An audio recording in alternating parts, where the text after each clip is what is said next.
Ia menyingkirkan praktik-praktik yang dianggap menyimpang, seperti ritual tantrik dan menjadikan Theravada sebagai dasar moral, hukum dan pendidikan.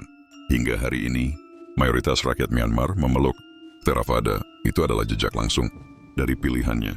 4. Kota Suci Bagan. Warisan yang paling terlihat hingga kini adalah ratusan hingga ribuan pagoda di Bagan, dari Shwezigon yang berlapis emas hingga pagoda kecil yang tersebar di setiap sudut kota. Arsitektur megah ini bukan hanya simbol agama, tetapi juga lambang kejayaan pagan. Hari ini, Bagan diakui sebagai warisan dunia UNESCO, dan setiap orang yang melihat cakrawala pagodanya mengingat nama Anaurata. 5. Reformasi sosial dan ekonomi. Anaurata membangun sistem irigasi besar, menggali kanal, dan membangun bendungan untuk mengairi ladang. Rakyat tidak lagi takut gagal panen. Pajak diatur dengan adil, dan hasil bumi melimpah. Ia juga membuka jalur dagang ke India, Sri Lanka, hingga Tiongkok. Pagan pun menjadi pusat pertemuan budaya dan ekonomi internasional. 6. Simbol Raja Buddhis. Dalam sejarah Burma, Anaurata dikenang sebagai model raja, Buddhist ideal. Seorang pemimpin yang kuat di medan perang tetapi rendah hati di hadapan Buddha.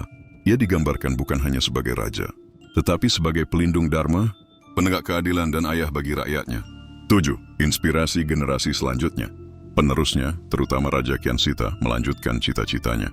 Bahkan raja-raja setelah runtuhnya, Pagan tetap menyebut nama Anaurata sebagai teladan kepemimpinan.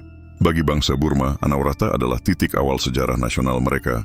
Kesimpulan, warisan Raja Anaurata bukan hanya tahta atau tanah, tetapi identitas sebuah bangsa. Ia membentuk Burma sebagai negara pertama yang menyatu, membawa ajaran Theravada ke jantung masyarakat, dan meninggalkan Bagan sebagai monumen abadi. Bila kita berjalan di antara ribuan pagoda Bagan hari ini, setiap batu bata, setiap stupa, setiap doa yang terucap di udara adalah gema warisan Raja Anaurata. Ia bagaikan api yang tidak pernah padam, menerangi masa lalu, menyinari masa kini, dan memberi arah bagi masa depan. Seorang raja bukanlah pemilik tanah, melainkan penjaga jiwa-jiwa yang hidup di atasnya. Aku membangun stupa dan kota bukan untuk kebanggaanku semata, melainkan untuk memastikan namaku tertulis di hati rakyatku melalui ketenangan dan kesejahteraan yang mereka rasakan. Air sungai mengalir membawa kesuburan, dan rakyatku adalah ladang yang haus akan keadilan.